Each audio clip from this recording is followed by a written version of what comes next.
Hello, my friends, visionaries, seekers of more. Welcome to Let's Talk. I am Shay Marville. This isn't just a podcast, it's a journey. Do you ever feel that persistent tug, yelling, whispering, crying? There's more for you. There's more in you. Are you ready to dive deep, challenge your beliefs, evolve your perspectives? Together, we'll explore the depths of self-discovery, unlocking talents, passions, and potentials, one conversation at a time. Sometimes I will remind you to unleash your greatness. Sometimes we'll have a guest modeling their greatness. Sometimes we'll meditate. So sit back, open your mind, embark on this journey to unleash what? You. Let's begin.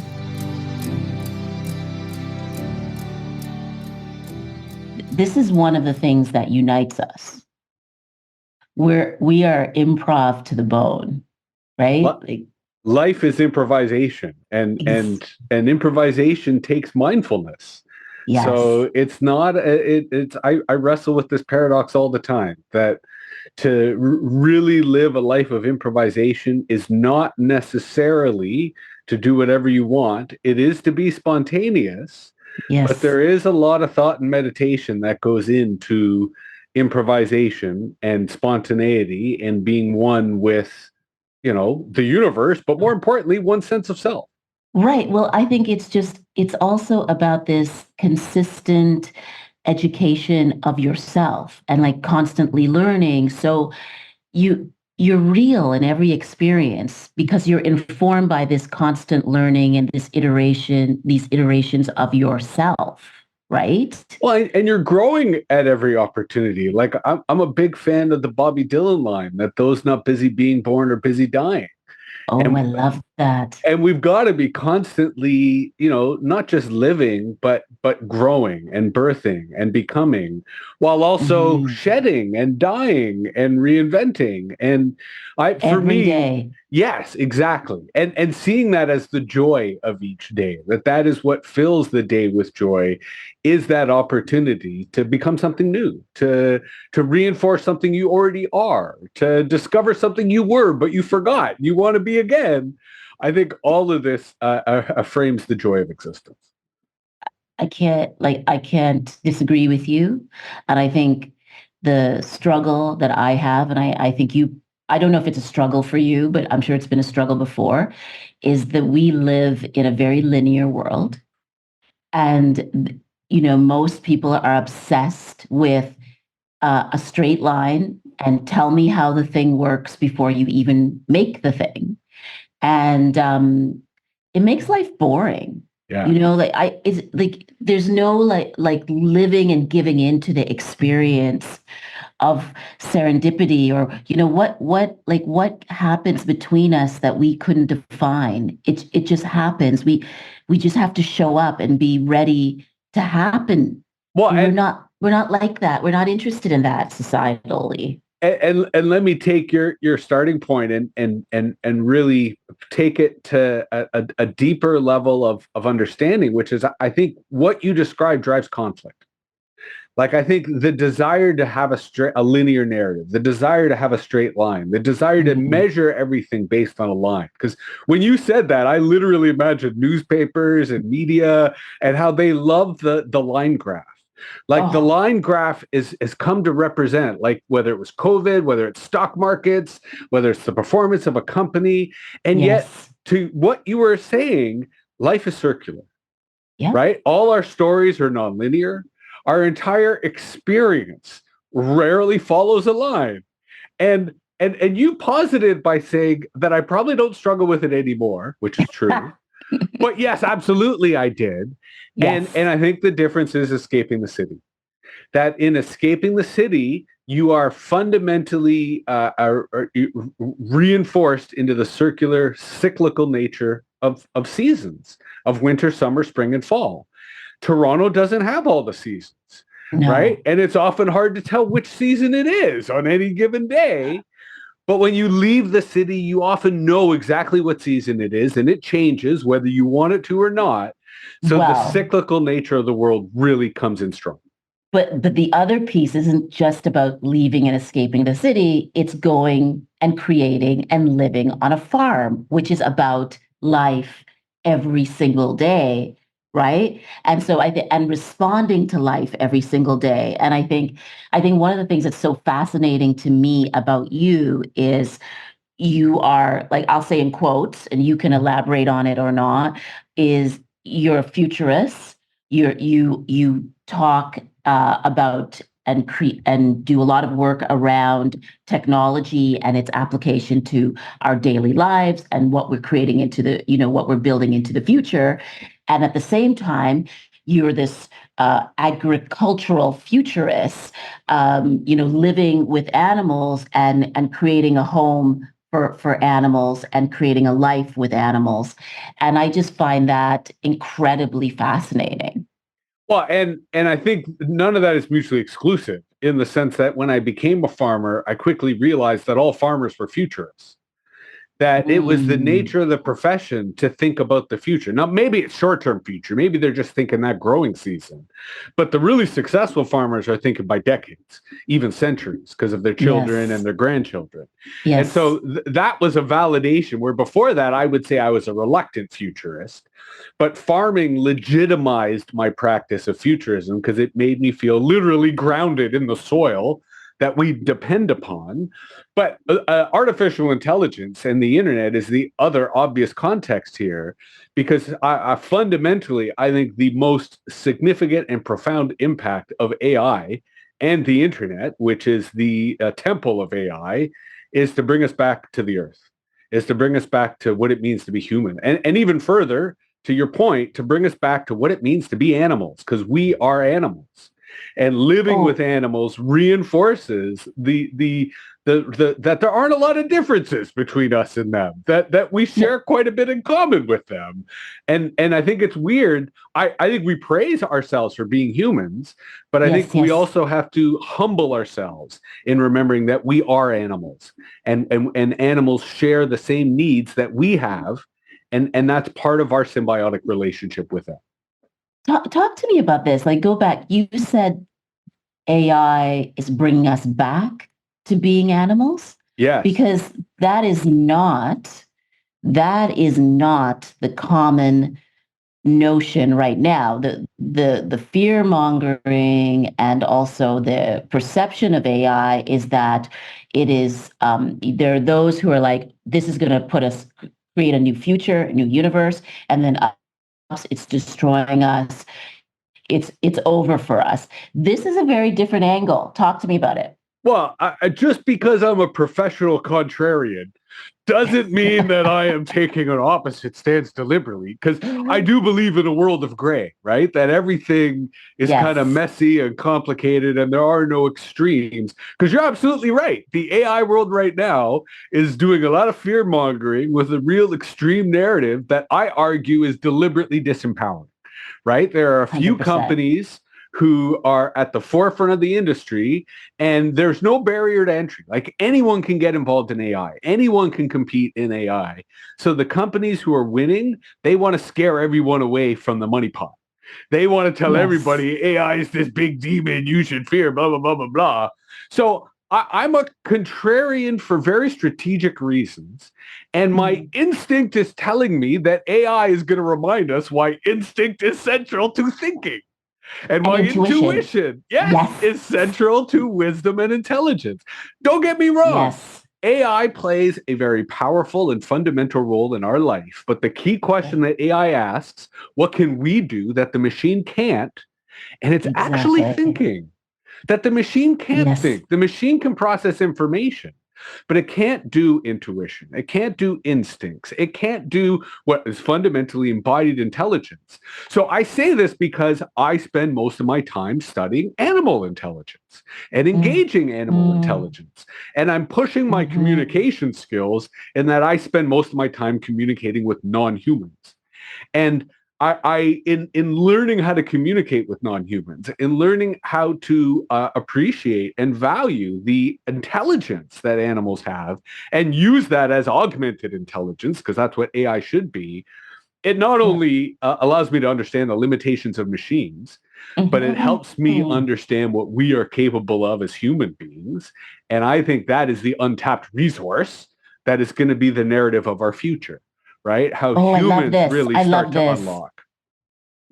See, this is so juicy to me because I find, back to this idea around being linear, I find the conversation is, and the dialogue, all the discourse around AI is very linear and fatalistic.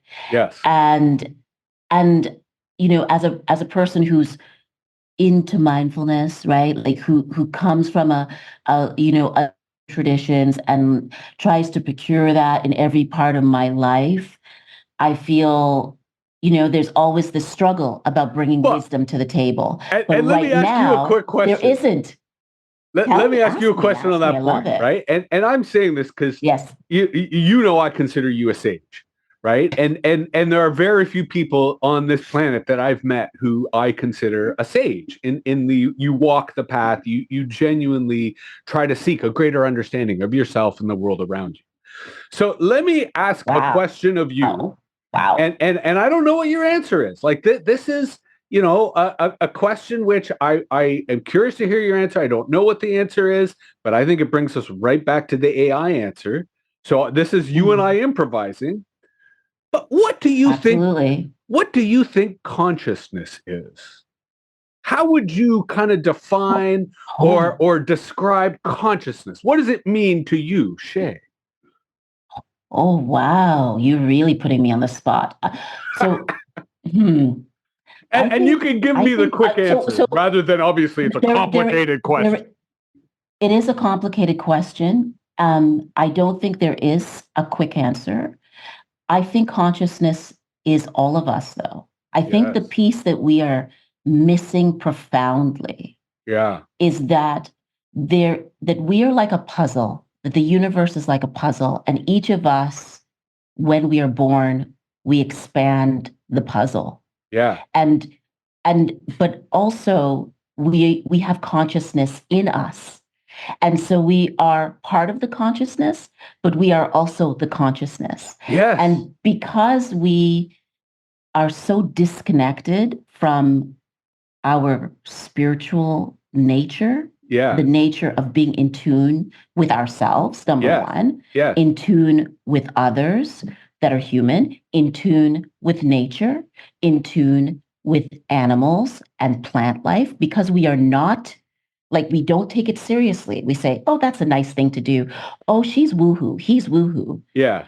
We don't sit in silence and observe and then respond. Yeah. We think all dialogue is active. So I think consciousness is all of that, but we ignore it even though it is what creates us. So that was a brilliant answer on two parts. One, clearly you have spent a lifetime pursuing this as a study, right? As something that you want to understand. Yes. And secondly, you're also making the argument that our society kind of limits that study because it requires collective participation. And if everybody's tuned out, then it is difficult for us to really so we agree there. And then why are these schmucks in Silicon Valley thinking that their machines are going to become like they know nothing about consciousness? They haven't studied consciousness. They're completely ignorant about consciousness. And everyone who has says, yeah, that AI, don't worry. It ain't coming alive. It's not becoming conscious. It's humans and animals. I don't think we understand what consciousness is. Exactly.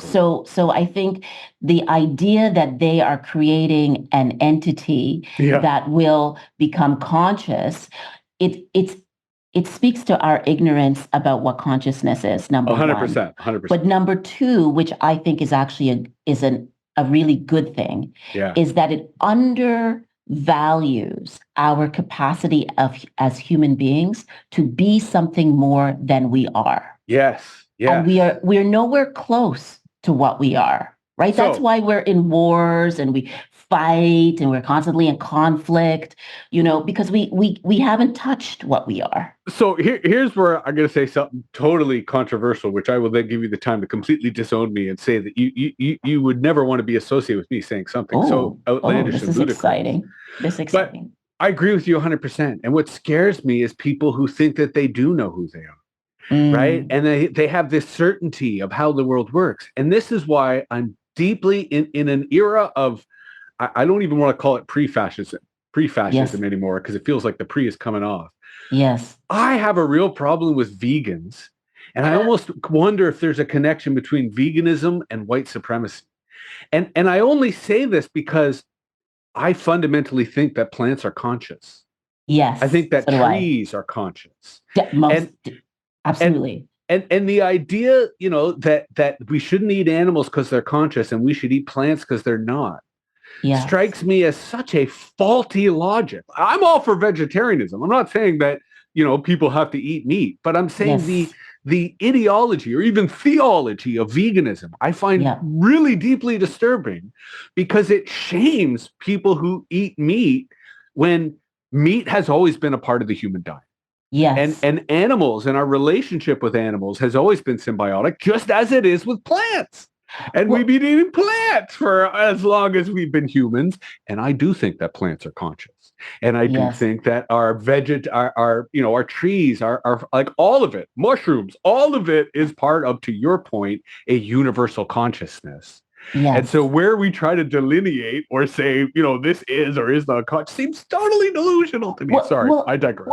No. This is so interesting because I think what you're also speaking to is this hierarchy of value, right? It's the same thing that we do or that we've done with the taxonomy of human beings. It started with Linnaeus and, putting people in categories. And now those categories are social constructs that we continue to fight about, which have nothing to do with really who we are genetically. There's more genetic diversity within Africa than there is outside of Africa. So why do you call, not you, but why do we call all Black people Black, et cetera, et cetera? Like there's lots of things. What is white? Like what is it to be Asian? I mean, so there's all these categories that we then designate value to. We put them in a hierarchy, and then we say we want to have diversity and we want to create opportunities for people to connect, but we're still working from these social constructs. Veganism is a social construct also, because they're even like when you think about people who are fighting for, fighting for the earth. Yes. Now you think about that, fighting to save the earth, but we're fighting with people. Yeah, I know. It's like, and there's all these wars. And who are you to represent the earth? Right. And like, but it's still not in communication and relationship with the earth, because I think the question we have to ask, and I think this is because we're learning and we're responding, learning and responding. So what we knew 10 years ago is not what we know today. So I think we are not listening to the earth. Yeah. I think we are just reacting. And then we use science. We misuse the scientific methodology to talk about what's happening with the earth and yet don't talk about ourselves. And just if I could go on a little longer on this, although because you're the one I'm supposed to be interviewing, but I did ask you the question. This is why I love talking to you. But I think there are all these canaries, in the mine. The young people who are plagued by anxiousness and anxiety, the older people who say, "Oh my God, what's wrong with these new generations? Like they're not strong enough. They don't have any, they don't have any backbone. If they knew what life really was." Well, maybe they feel life and they see and sense what we are doing in such a deep way. And because we have no language, there's no lexicon for consciousness. That we're judging them and we're reacting. And it's the same thing with, trying to save the planet and trying to look after different people. All these people who are fighting for things, just the idea that you have to fight for it, that you're going to punch someone, that you're going to strangle someone, that how does that create more opportunity for peace? I don't know. and there's a few things you said there, which I think make up an interesting matrix of, to your point, values and meaning, because I've always been hypersensitive, right? I've always been someone who has been empathic, and I have difficulty in crowds, for example. Yes. Right? For the reason that I'm sensing everyone in the crowd. And unless it's a pretty chill space, which most crowds aren't, I'm not going to be comfortable there. So it took me leaving the city to really hear, to your point, the stories, the sounds, the rhythms, the life of nature. And, Yes. part of it was the shock of clean air. The Yes. other part was the sounds of the forest, the sounds of the night, the sounds of the day, and the cycles it brings. But the first thing that really, and you'll appreciate this, the first thing that really dawned upon me after the withdrawal, right? Like once you remove yourself from the city, I would now describe cities as aggregated narratives, right? Because that's what cities are. When you're outside of the city, the narrative is dominated by nature. And there's room for your narrative. There's room for your neighbor's narrative. There's room for the community narrative. And don't get me wrong, it's still problematic. There's still lots of bigotry. There's still lots of xenophobia in these rural communities, without a doubt. Sure. But the nature of the city is the stories are not only so many, right, in terms of noise, but they're so disconnected from nature. Yes. And it is remarkable how, for example, on my Instagram, I post a lot of farm photos. I post a lot of animal photos. And yes, I love it. I currently have 8 dogs. And while it is admittedly too many dogs, 2 of those dogs are really independent. Like they go for multi-kilometer adventures. And they often come back with a deer's leg, cow's leg, whatever, right? Like they're 2 big dogs going having a good time in the woods. So I posted a photo of Sophie, one of our oldest, carrying a big deer leg in her mouth. Yes. And I got a message from one of my city folks going, "Oh my God, that's so shocking, man. What happened to the deer?" Like, I totally, still to this day, underestimate the complete ignorance that city people have about how the world works, about how nature works, about all that stuff.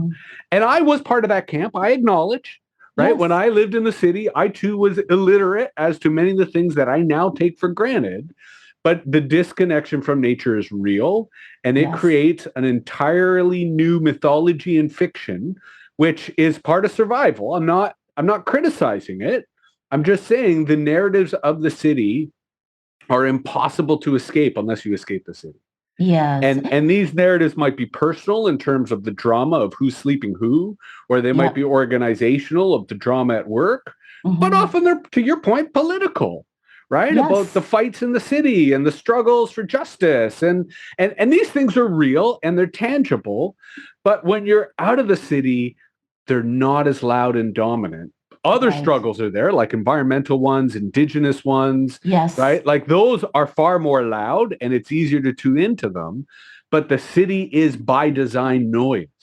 And within that noise, it's hard to find yourself. It's hard to find purpose. It's hard to find anything.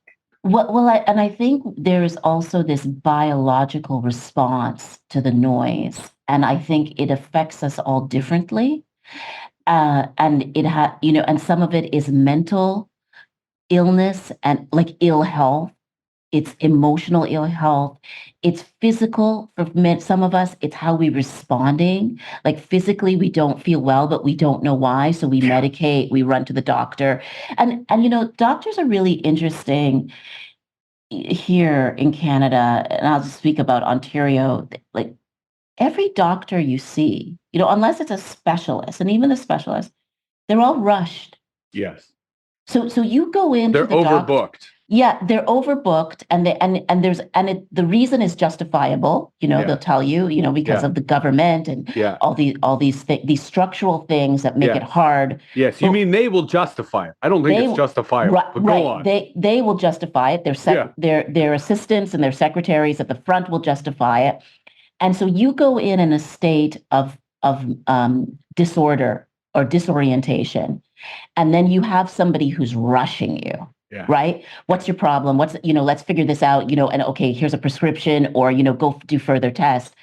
And it always reminds me of just, it, it it's it's an example of what city life is. And Yeah. I'm a city person, right? Yeah. Like, Yeah. that you're constantly in a state of rush. Now, I live in Oakville. I grew up in Toronto and a bit in Scarborough, but mostly in Toronto.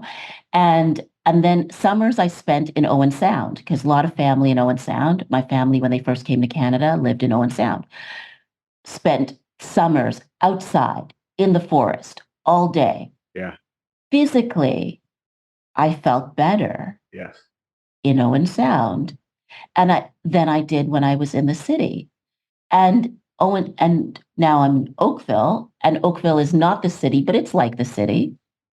We value money. And Where it's about speed. It's about, what can you show me? How much money do you have? What's your worth? What do you do for a living? And everything is so fast. And just my last point, because it's a bit meandering, but if you listen to, like, let's say TikTok, for example, have you ever noticed how fast everyone speaks on TikTok? And like, if you speak slow, people think something's wrong with you. Well, I was going to say, you're not on farm TikTok, are you? No, Right? I only follow you. Well, I was going to say TikTok's different depending on, to your point, where the person is located. True. But you're 100% right that we live in an accelerated culture. Oh. And I think, to really kind of hit the nail on the head, it's adrenaline. Yes. Right? Because where cities work, where people enjoy cities is when they provide enough adrenaline to allow you to continue that grind, to allow you to move forward. And that's why cities like New York have a kind of magical energy. Yes. Because the amount of adrenaline, the amount of power, the amount of ego, right, is so intense that you can vibe off that and get through. But like for me, New York City trips are like guerrilla warfare. It's like you go in, you do the business, you get out, you rest. Yes. There's no way you can engage, to use your paradoxical point, combat, right, without doing it long term. Because, and here's where I will draw a parallel. When we think about what happened to Twitter, right, and what X is becoming now. Right. I sort of see it, as what was the town square, as problematic a metaphor that is, sure, has now become, the octagon, right? The battle, the information war. Yes. And cities, especially Toronto, are designed for combat. Right? Like that's what traffic is designed to be. Like the way they design pedestrian, cycling, and auto infrastructure, you're designing conflict. You're designing tensions. You're designing fear. You're designing anxiety. Yes. So it's the adrenaline of cities that lets people get through. But at some point, you are going to get really sick when all you're doing is riding on adrenaline. Well, and what happens with adrenaline?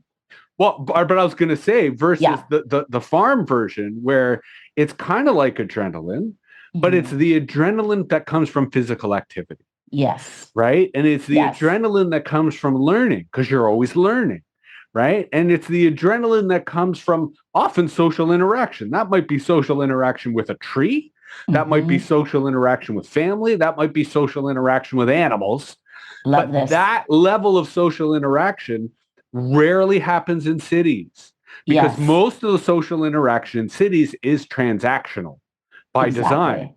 So you're not getting the same kind of a spiritual need or soul replenishment that you want from a good conversation or that you want from a good social interaction. Well, and you're not getting to rest, right? Like, because rest is when we rejuvenate, we nourish ourselves. Our mind can kind of filter out what's happened during the day or over the week. And adrenaline plus cortisol. Yeah. Right. And I always think we're obsessed now with inflammation. I feel like being in the city, especially now, is like it's inflammation producing. It's mucus producing because everything is fast. And if you're not moving fast, you're out of it. And let me flip that astute insight in reverse and bring it back to farms. The inflammation is a result of terrible bacteria. Or insufficiently diverse bacteria, right? Yes. The more Yes. we understand about the gut biota, the more we understand about the bacteria on our face, on our hands. It is all about your relationship with soil. Yeah. And where in the city are you going to find soil, right? And Mm-hmm. not dirt. When I say soil, I mean microbiotic rich, right? Like billions and billions of microorganisms. And what's fascinating, and again, 8 dogs is too many, but what's fascinating with the dogs is, boy, do they love eating poop. Yes. Yes. And you see this in dogs in the Interesting. city, and owners don't like it, and they No. freak out about it. But honestly, the most beneficial thing to my health of the last 6 months, 12 months, because like this is a gradual process, is Hmm. having these 8 dogs spend their entire day eating poop and then coming and sticking their tongues in my mouth. And like sticking their tongue in my mouth or my nose. Yeah. Or licking you, No, you but not know. just, I don't mean licking, I mean like the full French kiss. Wow. That Okay. to them, I'm not saying that I consent to it. I'm Yes. saying that that is It the game happens. that they love to play. And they all go out of their way to figure out how they can get into Papa or Zeta's mouth with their tongue Yes. to show their affection. And Yes. that is Yes. all poop, Tell me right? this though. You don't just have 8 dogs. Right. How many animals? Like what So, animals do you have? and to your point, and I'll answer that with a totally inappropriate observation. I recently observed that my poop now smells like my goats. And that seemed like such an interesting but Are you relevant eating the same correlation. food? Are you eating the same food? No, we're eating the same soil. We're all Interesting. exposed to the same bacteria. So my bacteria is the same bacteria as my animals. So a couple of That's horses. fascinating. So a couple of horses, Yes. currently about 6 pigs, about 30 or maybe 40 odd birds, which are chickens, ducks, Mhm. turkeys, and I think that's it at the moment in terms. We used to have guineas, but we don't anymore. About 13 goats. No longer any sheep at the moment, but we will have again Oh, in the spring. best eggs I've ever had came from you. My Yes, those were son, our chicken and duck eggs. they were so good. They are phenomenal. All free range, of course. About Yep. 20, 25 cats, maybe. I think we're down to 20 cats. I Eight didn't know you had dogs. cats. I didn't know you had cats. Yeah, rodents are a real problem, right? In farms, in country Right. living, right? And cats are a much better response than say poison, Yes, of right? And are course. much more effective. And cats die. All these animals, like here's the thing about farming, Yeah. right? You can't have livestock without dead stock. And we farm differently than most people. Most people do not give names to their animals because they don't want to Mm. have sentimental attachment, because those Yes. animals will die no matter Yes. what you do to prevent it. Right. um, and we name for the most part all of our animals and have very sentimental attachment to our animals. So when they die, it is part of our ritual, part of our emotions, part of the purpose, Hmm. right? Because Hmm. our relationship with these animals is important. The But that's circle where of life. The circle of life. Yes, and that's where I'll share the story, which I think you are familiar with, but your listeners are not, which is Mm. our dear friend Monch. And Mm. Monch was a cow that we bought as a calf for $50. She was priced to go by a cattle producer who had bred a Jersey cow, which is a milk, with an Angus, which is a beef. Hmm. So this was neither a dairy nor a beef, and you can't legally in Canada produce or sell. You can't sell dairy. You can produce Right. it, and we Right. do actually produce a lot of goat dairy.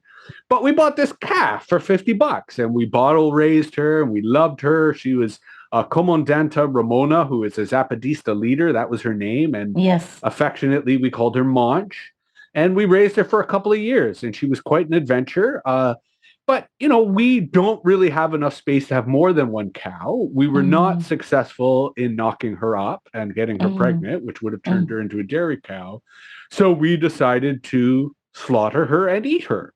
And Mm. this was an animal we loved, but we had made a compassionate decision that her quality of life was just going to deteriorate. And Yes. there was no one else who was going to take care of her, and we couldn't take care of her. So we were going to honor her memory by eating her. And so Yes. 2023 was the great year of March.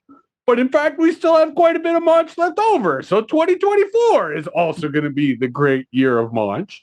And my stepson, who he was the one who literally bottle fed her, and he was there at her slaughter, which we participated in. And you know, it is interesting how it was very much a spiritual experience for him to love this animal, to spend life with this animal, and then eat this animal in a very sacred and human way.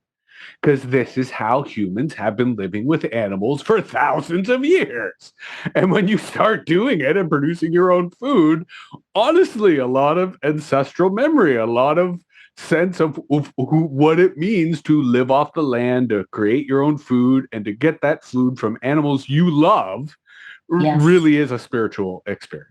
And I would imagine that you understand on a visceral level the value of a life, of every life. Yeah. But the question that comes to mind is, what is the role of grief when you are living within an ecosystem where death is a regular part of what you are cultivating, creating? I mean, part of it is the literal messiness of death. Right? It's not like in the city where you can call other people to deal with it.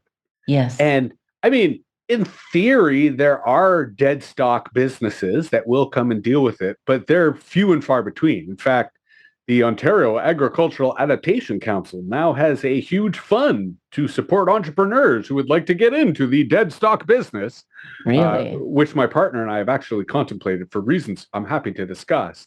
But there is a natural grieving in terms of actually having to deal with the body, right? Like deal with the body. And in my partner's case, because she is the intellectual she is, she always wants to know exactly how the animal died, so that she can better care for and protect future animals, to understand the pathogens and climate conditions. Because climate change, when witnessing climate change through an animal's eyes, it is a completely different experience. To your point about fighting for the earth, right? Like, it is the process of dealing with the dead animal, of dealing with the body, of burying the body, enables the opportunity for ritual.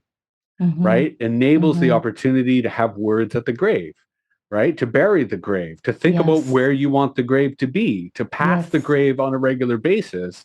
And in fact, we've had 2 horses over time die, because, you know, we get horses that are either at the end of their life or that nobody else wants. Yes. So we had a horse named Logan who died, and we also had a very lovely goat named Lucy who died. And we buried them. They didn't die at the same time, but we ended up burying them beside each other. And we now call that Avenue L, right? So we sort of always acknowledge on Avenue L that these 2 animals reside there now for eternity. So it enables, I think, a much more healthy grieving process. It enables a bottom-up ritual that you control and that you set, because you're the funeral home. I mean, another business idea my partner had was a pet cemetery.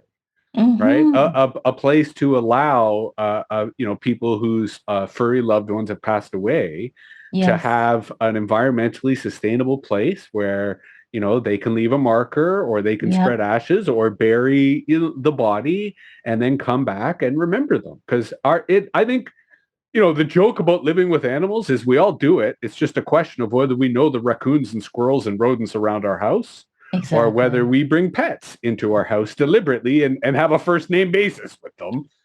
But we are all living with animals. Yeah, right. And whether we have the capacity to be in the presence of an animal and actually learn from them, learn how to communicate with them, and learn how to honor life that isn't in the hierarchy, honor life that is not human. And I think the thing about grief, which, you know, we need a whole other hour for, is that there's so many different elements of it, right? And you know, we've got all these levels for grief. So, like, you know, if somebody says they're grieving their animal, it's like, oh, well, that's, you know, good for you, you know. But whenever I hear that someone's animal died, I'm always connecting with them like as if it was their parent. And it's Yes. remarkable how refreshing they find it, because you're right. There aren't enough people who treat those deaths on par, because for many people, they are on par, even more important, right? It's Because some people, their attachment, especially as they age with their animals, can yes. often be more powerful than the attachments they have with their family members. Well, and in death, there's you are dying also. When a relationship dies, Yeah. that thing that was created between you and that being is no longer physical. It is So now, yeah, go ahead. let Yeah. me use that as a tangent. I don't know if I shared this idea with you in the past, but I earlier this year, I was really kind of curious about the inner self, right? And the inner Hmm. child. And like, because I love to have internal dialogues. And my younger brother, Jacob Hirsch, who is an absolutely brilliant psychologist and a teacher at U of T, he kind of helped me come to the idea that we don't have an inner self. We don't have an inner child. To your point, we have a almost endless supply of selves, Yes. right? Every person we've met, every relationship we've had, every traumatic incident we've experienced, every class we've been in, every stage we've been on, we've created a new self. Yes. So that allowed me to create the Parliament of Jessies. So in my head, I have the Parliament of Jessies, and I mean, there's a cabinet and all, and there's some few Yes. voices who tend to have more credibility than others, but there's some extremists in that Parliament of Jessies. And Yes. I'm constantly having to consult the Parliament of Jessies to figure out, what is it that I want to do, or what's my position on a particular issue. And it is Mm. so liberating and empowering to afford myself that internal diversity, To say right? To yes. accept the idea that I am not a single person. I am a Oh, full range of people who are often in conflict, contradict each other, have yes. often very little in common with each other, but they're all elected members of the Parliament of Jesse, and they struggle and compete for power and influence and who gets to be the current regime of the day. But it could be a new regime tomorrow, and who knows what will happen in the geopolitics of this body that I inhabit with billions of other bacteria. Well, this is so fascinating because I mean, this speaks to the notion that there's a universe in us.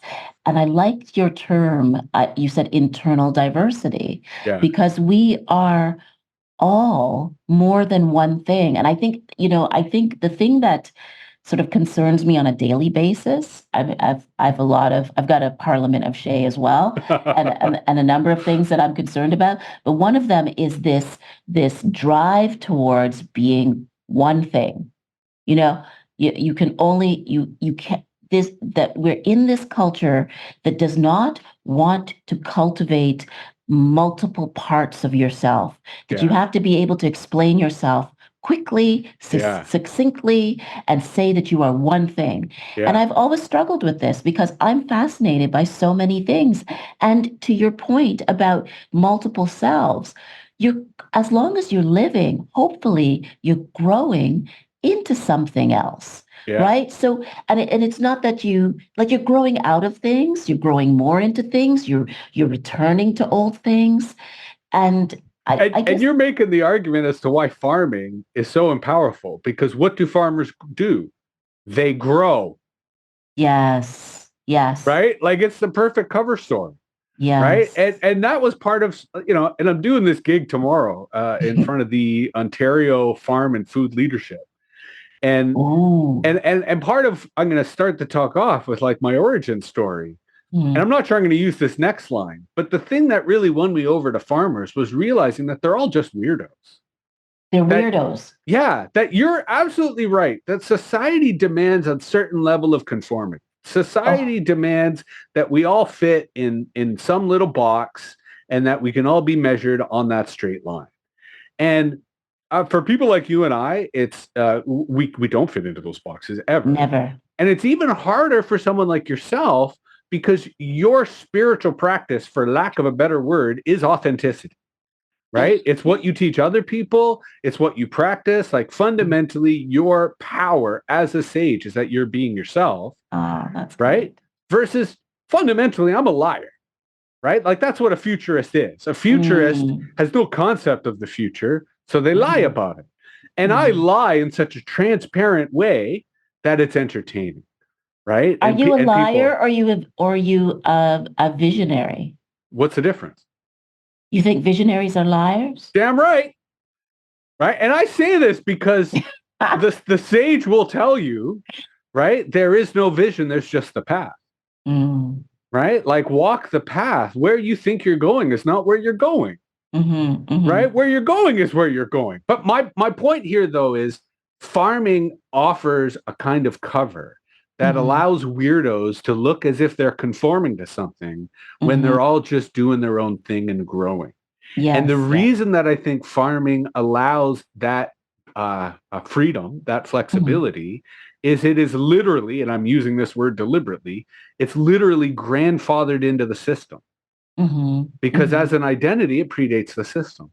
Yes. Right? Yes. Yes. What predated the industrial society? The agrarian society. That's right. Right? That's right. So the agrarian society still exists in Ontario, still exists in Canada, still exists. Now, a lot of it's been industrialized, right? Industrial farming is what most people have a problem with, as do I. But farming is not entirely industrialized. It doesn't have to be industrialized. And my attraction to farming is automation. Right? How can we use technology to automate some of the labor intensive to reduce the greenhouse output? Like most farmers have a tractor. We don't have a tractor. We have an EV and an excavator. Right. Right? Okay. Because I would rather deal with floods and channels and water management.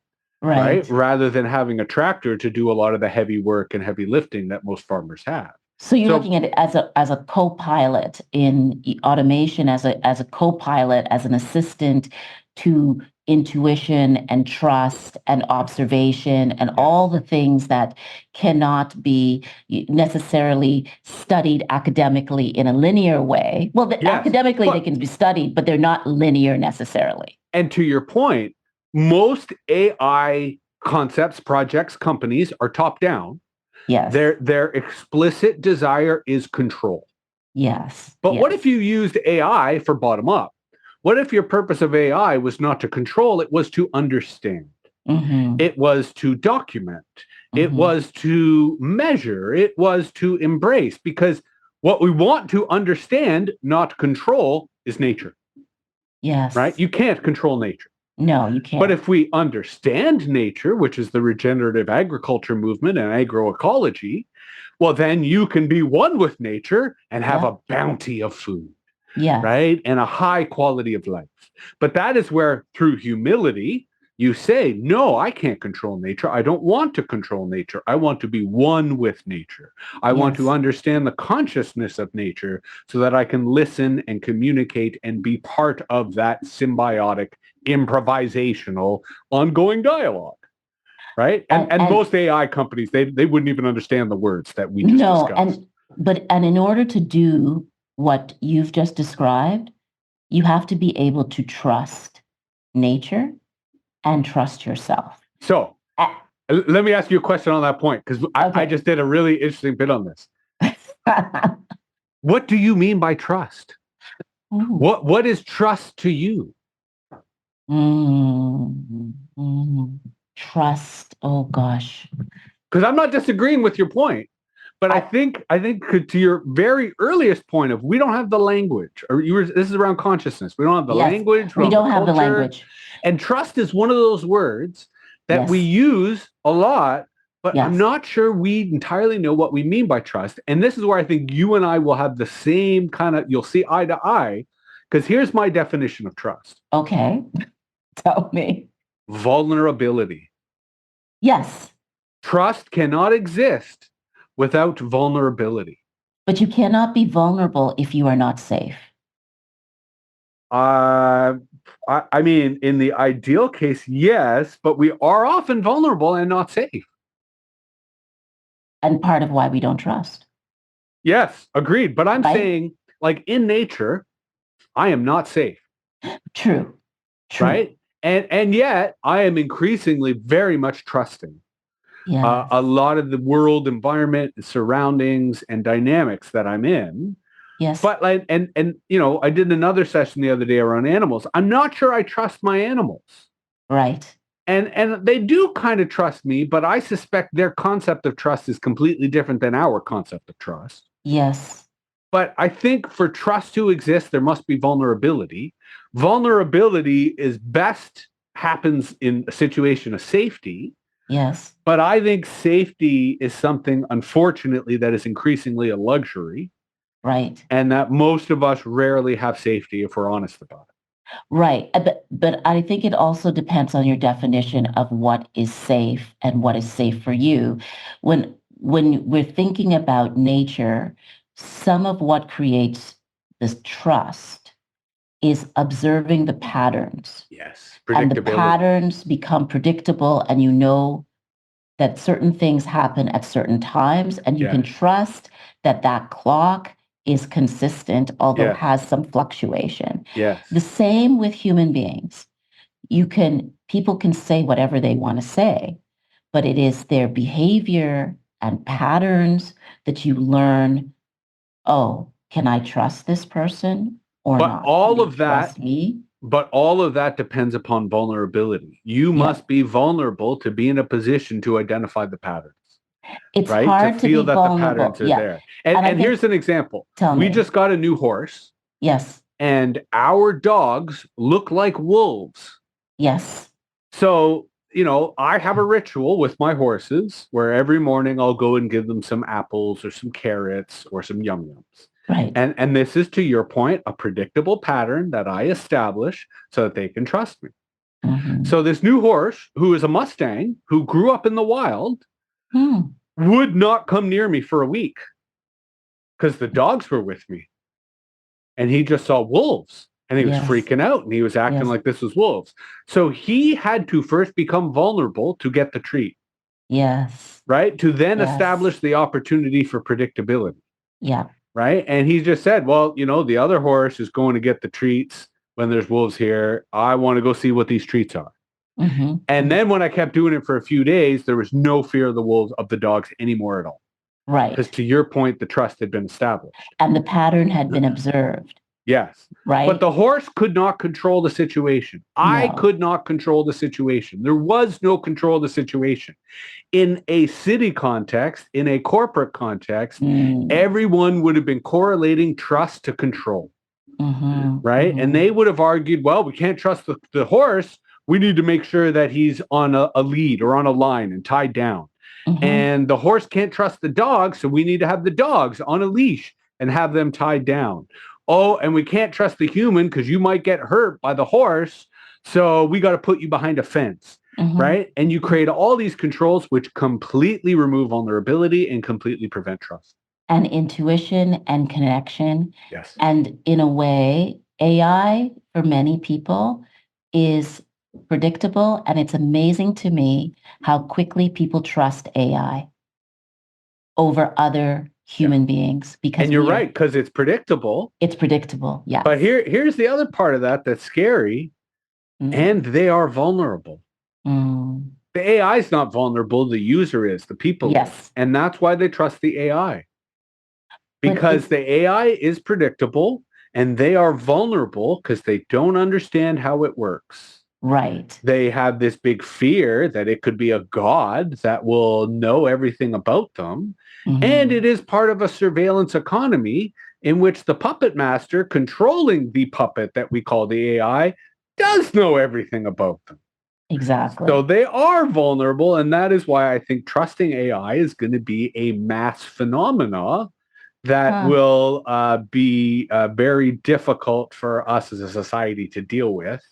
And that's where I think 2024, which is often called the year of the AI elections, is going to result in a political environment that further reinforces that AI is something we should trust. Whereas you and I are arguing intuition is something we should trust. And we should create conditions in which people can develop intuition and further trust their intuition. Well, and the war, I think, the truest war that I think is existing in everyone all around the world is this push and pull, control, no control.